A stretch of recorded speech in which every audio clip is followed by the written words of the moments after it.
Hi there everybody, Hugh here from the Builder's Office. Joining us today for episode, hopefully I get this right, and it's number 40. I've got Michael from Signature Building Company down here in Druin, and we're going to be discussing some things I've touched on before when it's come to trades versus builders versus homeowners. And I say verse, not in the perspective of we're all battling against each other, but what it's like to be those different people. And one of the benefits of sitting here with Michael at the moment is that his background is very similar to mine, and he might be early on in the process of being a builder, but he's learning so much. And this is one of the things that, chatting with guys like Michael, I can see some benefit that's going to be delivered to homeowners, and I'm really excited by this conversation. So what I'm going to do is I'm going to throw over to Michael now and let him introduce himself and have a bit of a chat about who he is, what he's doing, and some of the fun things that he actually gets up to on a day-to-day basis. So, Michael, welcome to the podcast. Great to have you here. Give us a little bit about yourself. Yeah, thanks for having me. So I have a company called Signature Building Co. We started as a company called J&M Built in 2019. Came out of my apprenticeship in carpentry, and I had another guy that we were working with, and he was a little bit more advanced than me. He was probably 2 years out of his apprenticeship, and our boss was just like, why don't you guys go and do something together? You know, like just start a partnership, just start having a go. And we're like, oh yeah, I wouldn't mind doing that, you know. So jumped straight in. We started doing some framing for your volume builders, and sort of built a crew up from just the two of us, just slogging away, and built it all the way up to 3-4 apprentices, and brought a couple through their apprenticeship, and it's been really good. So then a few years later, he decided that he wanted to go in Australia, lived life a little bit. So I said, all right, well, I'll buy out of your half of the business and continue going. So did exactly that, and I was like, well, I suppose the next thing I should do is probably get me licensed. And so started working with Rob from Builder's Edge, and got my DBLC, and just haven't been looking back, just kicking goals, and yeah, it's been good. Yeah, awesome. Well, one of the things that I just got from that then, and I guess we can sort of touch on that a little bit just really quickly, is you mentioned getting registered as a DBLC, and I think I've covered this once or twice before, talking about the different classes of registration that we have in Victoria. And one of the really important things that a lot of homeowners don't sort of discover until sometimes a long time into a build, or possibly after a build, but they don't learn it. Well, they don't learn it early, that's for sure. But the ones that do learn this particular aspect of it is from people that want to do a build as an owner builder. Yeah. And one of the things that they learn is the trades that they have to employ as an owner builder have to be registered and they have to be licensed. And this is where having a DBLC really comes into its own to be able to help out homeowners and be able to give some benefits to them. Would you say that going through the registration process was eye-opening, enlightening, or difficult? It was extremely difficult. It took months and months of training, learning the rules, NCC, Australian standards, front to back. Mm-hmm. And there was a section of drawing on your experience as a trade, but from, I suppose, a VBA perspective, they really want to make sure that they don't really care if you're really good at what you do as a trade, because you can be an unreal tradesman but a really bad businessman. So they really want to make sure that they're getting people that are trade qualified, really good at what they do, but also really good businessmen as well. So books in order, know terminology, and yeah, they want to make sure that because you're going to be managing people, that you can do the whole thing. You know everyone's thing a little bit. Obviously, you're not going to be the expert. That's why you hire individual trades as the expert, but they want to make sure that you can really manage everyone and make sure they're doing their jobs properly.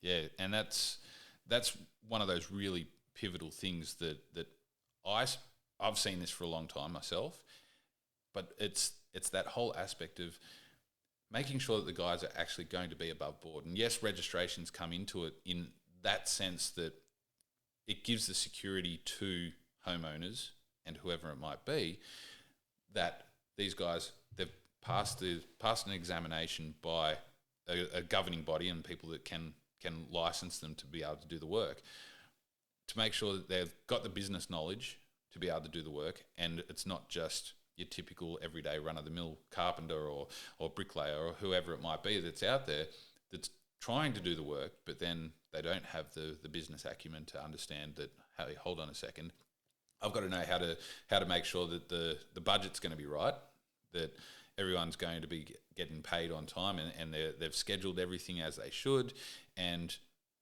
being able to work within the legislative sort of structure as well.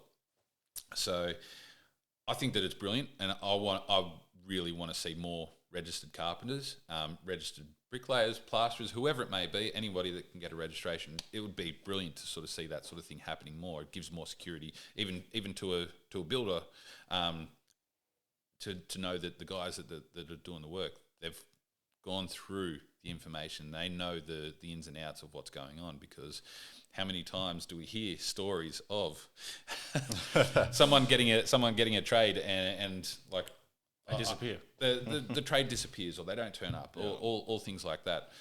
All the things that we don't want to see happen is because they haven't gotten the training, but the experience to know to run a business and to do this for clients. You need to be up at this level. Absolutely. And yeah, it's one of the things I've learned over the years, and this is why chatting to guys like you, like it's awesome to see that there are people actually doing that, and I commend you for doing it. So thanks, it's brilliant. So what have been some of the lessons that you've learnt from getting your registration, and how it's translated to homeowners? Well, I suppose it's one of those things, you don't know what you don't know. Yep. So I thought, that, but from an outside point of view, I thought being a builder was going to be really easy, because especially doing a lot of volume work, you see these really young guys sometimes not even have a trade background. They don't have a qualification. And you see them running around in their utes, and, a lot of the time, especially from a chippy point of view, they're doing a lot of the managing of the job while they're on site, And a lot of trades that are the main trade, the only trade that's allowed to be on site, are doing a lot of the managing. Yep. Making sure everyone else can, get on and do their job. So, yeah, I thought, I don't know. I was like, it can't be that hard. But definitely, as it's gone on, managing people's expectations, really clear communication. And one of the things I was really amazed about was having really good relationships with your trades. So, those things where you sat down, you had a beer with a bloke, and, you didn't really think much of it. When push comes to shove and you really need a hand, being able to make that phone call and say, hey, I've stuffed up. I didn't book you in when I was supposed to. Can I get you in? And they will move mountains for you. Yep. That's probably been the main thing, yeah. Yeah, well, relationship building is such a huge thing when it comes to anything we're doing with building. So we definitely spend a lot of time on the management side of scheduling projects and doing all that sort of thing. But when it comes to the relationships that we build, it doesn't stop with the other trades. It always flows on to what's that relationship like with the owner, because at the end of the day, we know that a build isn't going to be done like that. It's going to take days. There might be some delays and all that sort of thing. But how much are you finding that those relationships that you spend time with the other trades, now that you are a registered builder and in a carpentry sense, translating those relationships over to clients outside of some of the volume work that you do? I think the main thing has been being able to realise who the ideal client is, because some people just can't work together. Yep. That's just a thing of being human. Yep.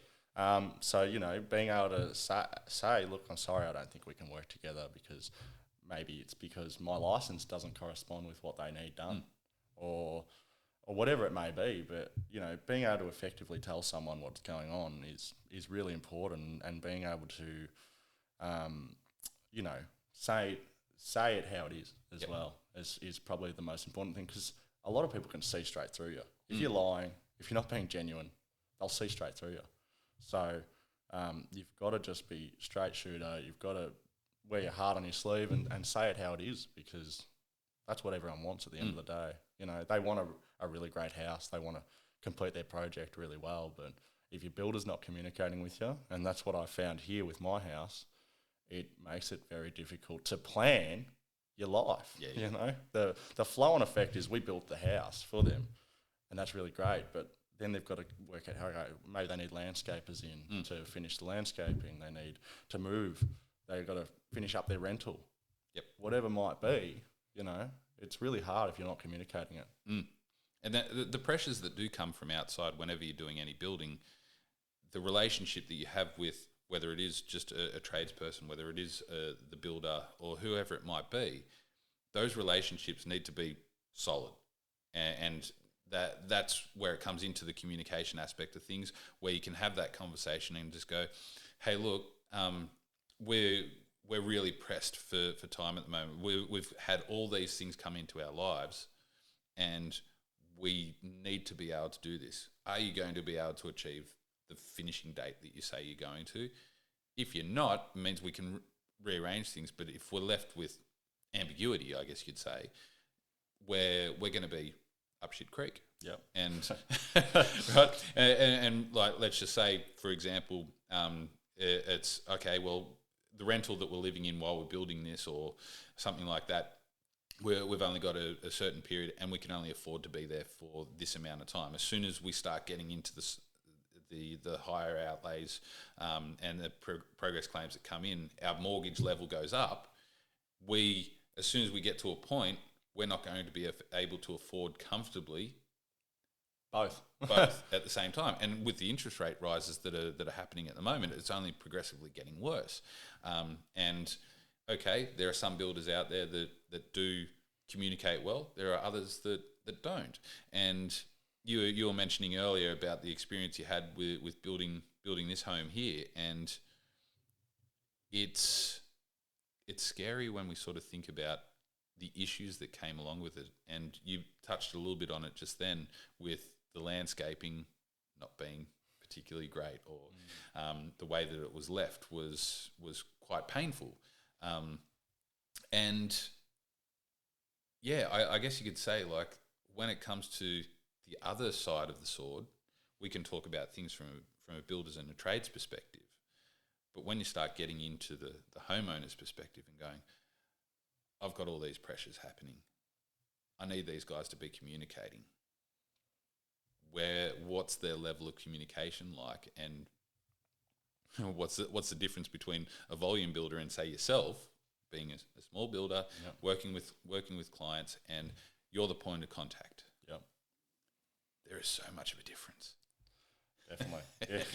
And so a little bit of your experience with that, like if you were to look back in hindsight. And I love this, because Homeowner talking about their experience with it is liquid gold. Yeah, and I think now I look back on it, reflect on it, I think I can see that it was a lack of forecasting, lack of scheduling, because these volume builders, they work on a drop of a hat. They can call up a supplier, because they only work with really big guys, and push their muscle and say, hey, I need you here next week, or I need you here in 2 days. And they'll move to do it.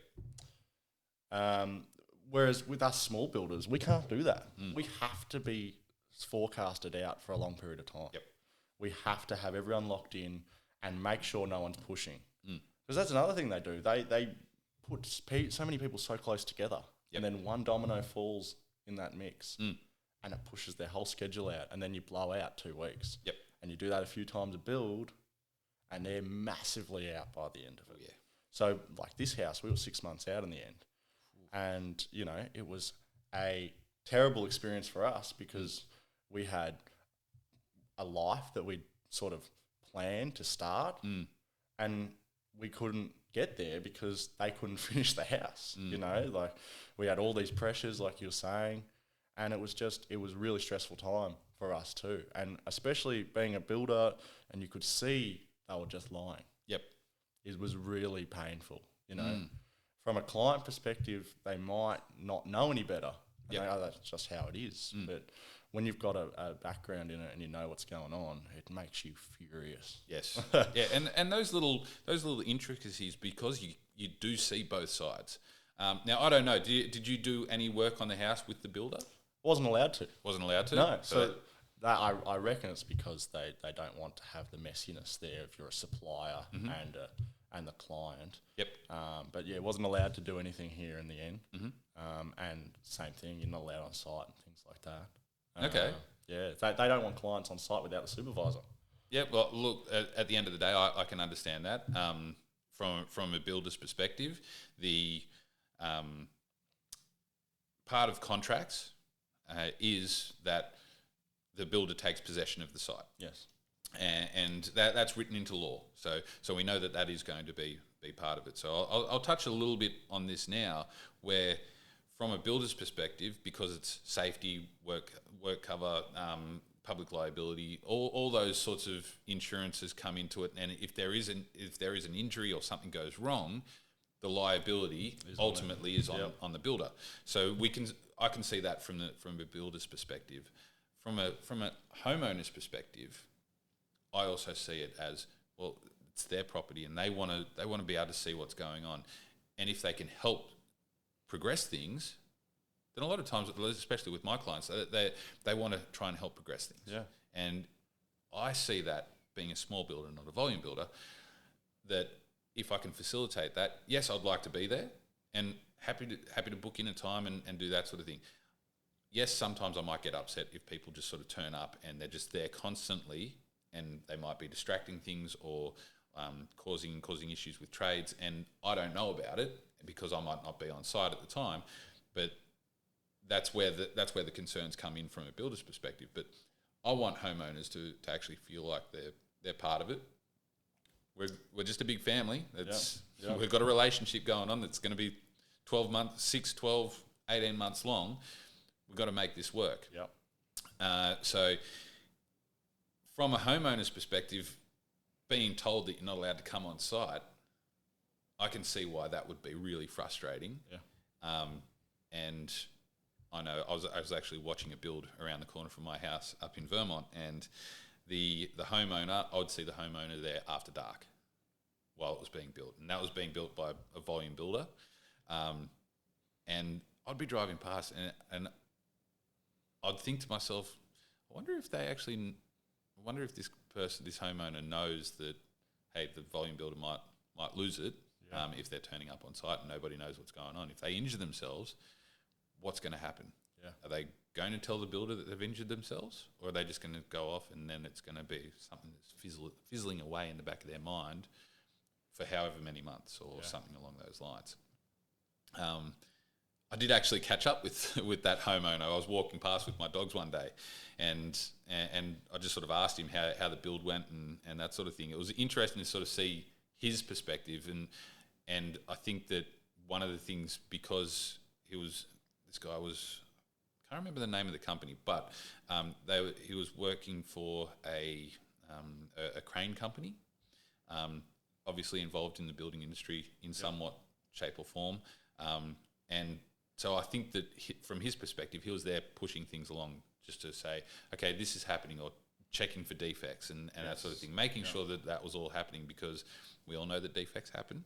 And if people don't know about them, then that can go a little bit pear-shaped as well. Yeah. So, yeah, it's interesting from a homeowner's perspective. I want to facilitate them being able to sort of see what's going on. And from your point of view now, can you see where the benefits of having a homeowner involved, instead of just being told, nah, you're just a number for us, get off the site? Absolutely. It's huge. You know, like even just little things I'd pull up for him. But it would never happen. It was lack of supervision. Yep. Was probably a big part about it. But like we have a hole in our hallway. Oh, really? Someone kicked a hole No. in the hallway at some. It was kids getting Yep. in here at night or Yep. whatever, and they kicked a hole in the plaster. Mm-hmm. And I called him up and said, "Mate, someone's kicked a hole in the plaster in that hallway there. Can you get it patched? Whatever." Yeah, no worries. Well, the patch never happened until just before they painted, and then it was a really crap patch. Like you can still see it. Yeah. You know.